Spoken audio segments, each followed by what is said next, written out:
আসসালামু আলাইকুম প্রিয় শিক্ষার্থী। আজকে তোমাদের সাথে আমি একটা গুরুত্বপূর্ণ টপিক নিয়ে আলোচনা করব। তোমাদের তৃতীয় শ্রেণীর প্রাথমিক গণিত নিয়েই গণিত করে দেখাবো এবং সে বিষয়ে বেসিক কিছু ধারণা দিব। তো দেখো, আমরা কিন্তু গণিত বিষয়টা কিন্তু আমাদের কোনো মুখস্থ করার বিষয় নয়, এটা বুঝে তারপরে করার বিষয়। তো আমরা এই বিষয়গুলো যদি আমরা না বুঝি, শুধু মুখস্থ করে বা ক্লাসে টিচার করে দিল, সেটা আমরা শুধু করে নিলাম, দেখে দেখে করতে করতে অভ্যস্ত হয়ে গেলাম, সেটা করলে কিন্তু হবে না। আমাদেরকে বেসিক ধারণা নিতে হবে এবং জানতে হবে যে আসলে বিষয়টা কি বা এর মূল কথাগুলো কি, সেটা আমাদের জানতে হবে। তো আজকে দেখো, আমি একটা গুরুত্বপূর্ণ বিষয় তোমাদেরকে বোঝানোর চেষ্টা করব। সেটা হচ্ছে তোমাদের অধ্যায় 9, অধ্যায় 9-এর ভগ্নাংশ। ভগ্নাংশ, ভগ্ন মানে কি? ভাঙা। ভগ্ন মানে কি? ভাঙা। অংশ মানে অংশ। তো যে কোনো একটা জিনিসের ভাঙা অংশটাই হচ্ছে ভগ্নাংশ। তো আরও বিস্তারিত আমি তোমাদেরকে এখানে লিখে বুঝিয়ে দিচ্ছি। তো দেখো, তোমরা ভিডিওটি না টেনে সম্পূর্ণ ভিডিওটি দেখলে তোমরা অনেকটাই বুঝতে পারবে আসলে ভগ্নাংশ কি, এবং এ সম্বন্ধে তোমার ধারণাটা খুব ভালো হবে। তো দেখো, ভগ্নাংশটা আমি এর আগে খাতায় আমি তোমাদের জন্য কিছু নোট করে রেখেছি, সেটা আমি তোমাদেরকে বুঝিয়ে দিচ্ছি। দেখো, ভগ্নাংশ কাকে বলে?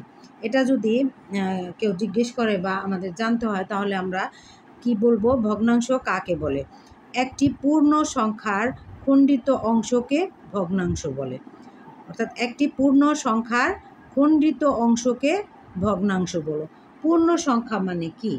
পূর্ণ সংখ্যা মানে দেখো, এখান থেকে কিন্তু আমি তোমাকে বুঝিয়ে দিতে পারছি। যেমন এটা একটা সম্পূর্ণ একটা অংশ। এই যে এই বক্সটা দেখতে পাচ্ছ, ধরো এটা একটা বিস্কুটের মধ্যে এটা একটা সম্পূর্ণ বিস্কুট। এটাকে যখন তুমি ভাগ করবে, এই যে দেখো এখানে আমি ভাগ করলাম, তো ভাগ করলে এই যে ভাগ করে এক অংশ তুমি তোমার ছোট ভাই অথবা বোনকে দিলে, তাহলে এটা কি হলো? এই যে সমস্ত একটা পূর্ণ একটা বিস্কুটকে তুমি ভেঙে তুমি তোমার ভাইকে একটা দিয়ে দিলে, তাহলে এই যে অংশটা, এই যে এটা একটা ভগ্নাংশ। এই যে 2 ভাগ করলে 2 ভাগের 1 অংশ ভাইকে দিলে, তাহলে 2-এর 1 অংশ, 2 এবং 1 অংশ হলো, এটাই হচ্ছে ভগ্নাংশ। তো দেখো, তারপরে দেখো এখানে ভগ্নাংশের উপরের সংখ্যাটিকে কি বলে? ভগ্নাংশের উপরের সংখ্যাটিকে কি বলে? তাহলে ভগ্নাংশের উপরে যে সংখ্যাটি থাকবে সেটাকে আমরা কি বলবো? লব বলে। তাহলে ভগ্নাংশের উপরের সংখ্যাটিকে লব বলে। তারপর দেখো, ভগ্নাংশের নিচের সংখ্যাটিকে কি বলে? ভগ্নাংশের নিচের সংখ্যাটিকে হর বলে। ভগ্নাংশের নিচের সংখ্যাটিকে কি বলে? হর বলে।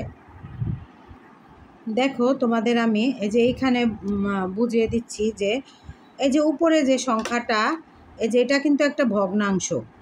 এর ধরো তোমার 5 একটি পূর্ণ সংখ্যা। 5 একটি কি পূর্ণ সংখ্যা? এটা হচ্ছে পূর্ণ একটা সংখ্যা। এটাকে আমি ভাঙলাম, ভেঙে এটাকে আমি 5 ভাগের 4 ভাগ একজনকে দিলাম।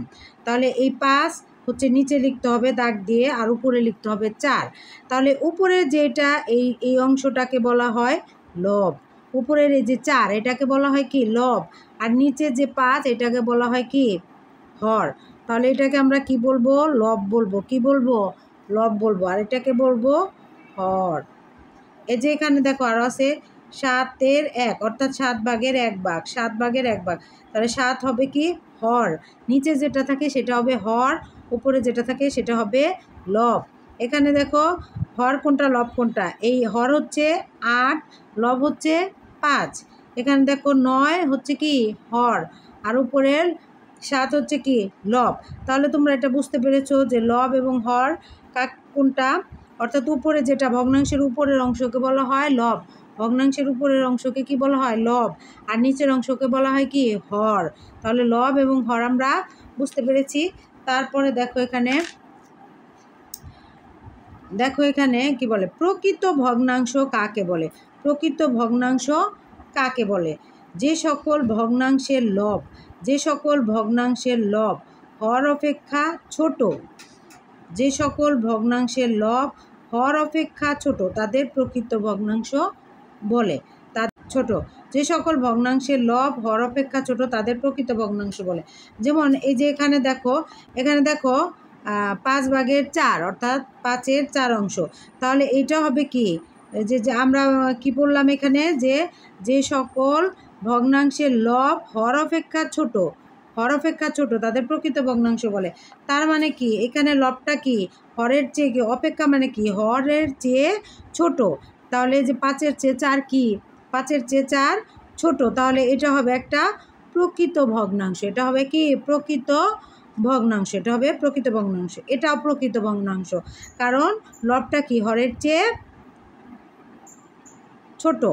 আবার এই যে 8-এর 5 এটাও প্রকৃত ভগ্নাংশ, কারণ এই লবটা হর অপেক্ষা কি ছোট, অর্থাৎ হর বড় লব ছোট। এটা হচ্ছে প্রকৃত ভগ্নাংশ। এটাও দেখো 9-এর 7, 9/7 এটা হচ্ছে 9 হচ্ছে বড়, হর হচ্ছে বড়, লব হচ্ছে ছোট। তাহলে এগুলি এখানে যতগুলো দেখছো সবগুলোই কি প্রকৃত ভগ্নাংশ।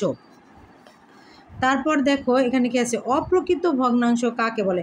যে সকল ভগ্নাংশের লব হর অপেক্ষা বড়, যে সকল ভগ্নাংশের লব হর অপেক্ষা বড় তাদের অপ্রকৃত ভগ্নাংশ বলে। তাহলে এই যে আমরা যদি এখানে দেখো, এখান থেকেই আমরা দেখাতে পারি এখানে অপ্রকৃত ভগ্নাংশ। এখানে দেখো এই যে এটা 8/5 আছে, এটা হচ্ছে প্রকৃত ভগ্নাংশ। আর যখন আমি এই 8টা উপরে নিব, 5টা নিচে নিব, অর্থাৎ উপরে লবটা বড় থাকবে এবং হরটা ছোট থাকবে, সেটা হবে অপ্রকৃত ভগ্নাংশ। সেটা হবে কি অপ্রকৃত ভগ্নাংশ। এটাও দেখো এই যে 9 উপরে নিলাম, নিচে নিলাম 7, তাহলে লব কি হলো, লব বড় আর নিচে হর হলো ছোট। এটা হবে কি অপ্রকৃত, এটা হবে কি অপ্রকৃত ভগ্নাংশ। তাহলে তোমরা এটা বুঝতে পেরেছো, এই যে এটা হবে কি অপ্রকৃত ভগ্নাংশ, এটা হবে অপ্রকৃত। আর এটা হবে কি, এটা হবে প্রকৃত ভগ্নাংশ। তো আশা করি প্রকৃত অপ্রকৃত ভগ্নাংশ এটা বুঝতে পেরেছো। তারপর দেখো এখানে সমতুল ভগ্নাংশ কাকে বলে? সমতুল ভগ্নাংশ কাকে বলে? তাহলে দেখো এখানে কি দুই বা ততোধিক ভগ্নাংশের মান সমান হলে তাদের সমতুল ভগ্নাংশ বলে।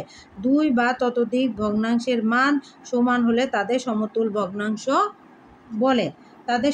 ভগ্নাংশ বলে। এখন দেখো এখানে বইয়ের মধ্যে দেখি, দেখো এখানে দেখো, যেমন এখানে আছে 2-এর 1, এই যে এখানে 2-এর 1 ও 4-এর 2 সমতুল ভগ্নাংশ দুইটি নিয়ে দেখি। তাহলে এখানে দেখো তোমাদের 2-এর 1 এবং 4-এর 2 আছে। আমরা সমতুল ভগ্নাংশ কিনা, এই দুইটা কি সমতুল মানে সমান কিনা সেটা আমরা দেখব। তাহলে দেখো এটাকে সমতুল ভগ্নাংশ করতে হলে আমাদের কি করতে হবে, এই যে এই ভগ্নাংশের নিচের হর এবং এটার লব গুণ করতে হবে, এবং এইটার লব এবং এটার হর গুণ করতে হবে। অর্থাৎ দুইটি ভগ্নাংশের লব ও হর পরস্পর গুণ করলে যদি গুণফল একই হয় তবে ভগ্নাংশ দুইটি কি হবে, সমতুল হবে। এখন দেখো এখানে কিন্তু কোনাকুনি গুণ করা হয়েছে, যে 2 গুণ 2, এই যে এই 2-এর সাথে এই 2 গুণ করা হয়েছে। তাহলে 2 গুণ 2 সমান কত হলো, 2 দুগুণে 4। আবার এই যে এখানে দেখো 1 গুণ 4, তাহলে 1 গুণ 4, তাহলে 4-একে 4। তাহলে এটা কি ভগ্নাংশ হবে, সমতুল। দুইটা কি সমান হলো না, এজন্য এটা হবে সমতুল ভগ্নাংশ। এটা হবে কি সমতুল ভগ্নাংশ। তো আশা করি সমতুল ভগ্নাংশ বুঝতে পেরেছো। তো পরবর্তীতে আরও বোঝাচ্ছি তোমাদের, সম্পূর্ণ ভিডিওটি অবশ্যই দেখলে তোমরা ভগ্নাংশ সম্পর্কে ভালো ধারণা নিতে পারবে। দেখো এখানে 2 বা ততোধিক, দেখো 2 বা ততোধিক ভগ্নাংশের লব একই হলে কোনটি বড় হবে? 2 বা ততোধিক ভগ্নাংশের লব একই হলে কোনটি বড় হবে? তাহলে 2 বা ততোধিক ভগ্নাংশের লব একই হলে যার হর ছোট সেই ভগ্নাংশটি বড় হবে। তাহলে যে এখানে দেখো 2-এর 1, এখানে দেখো 2-এর 1 আর 3-এর 1 দুইটা ভগ্নাংশ নিয়েছি আমি।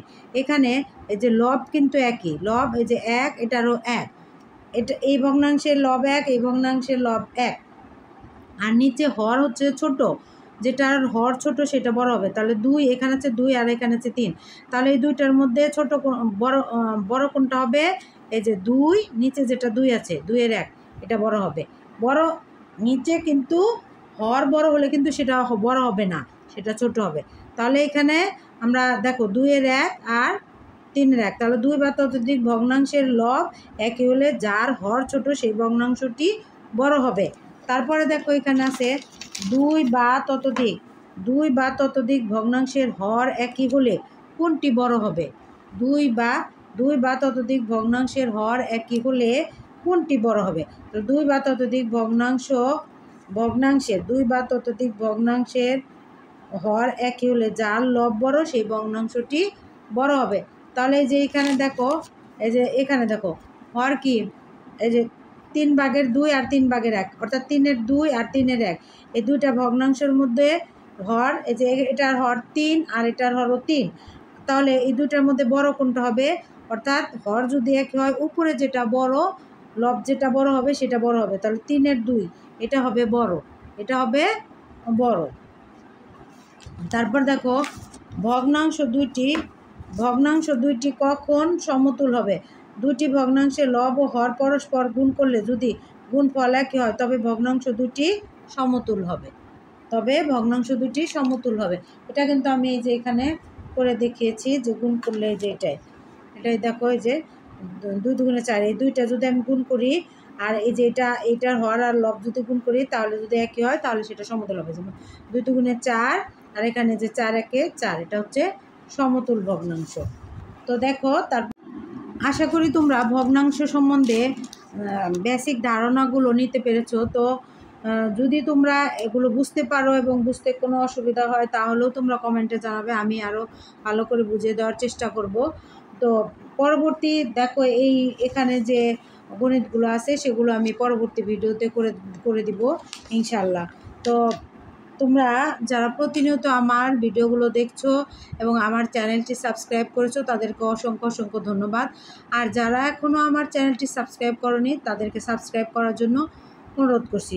তো পরবর্তী ভিডিও দেখার জন্য আমন্ত্রণ রইল। পরবর্তী ভিডিওতে তোমরা অবশ্যই ভগ্নাংশ যে বোর্ড বইয়ের যে গণিতগুলো 92 পৃষ্ঠা এবং পরবর্তী যে 94 এই পৃষ্ঠার গণিতগুলো তোমরা পাবে ইনশাল্লাহ। ভালো থাকবে সবাই, আল্লাহ হাফেজ।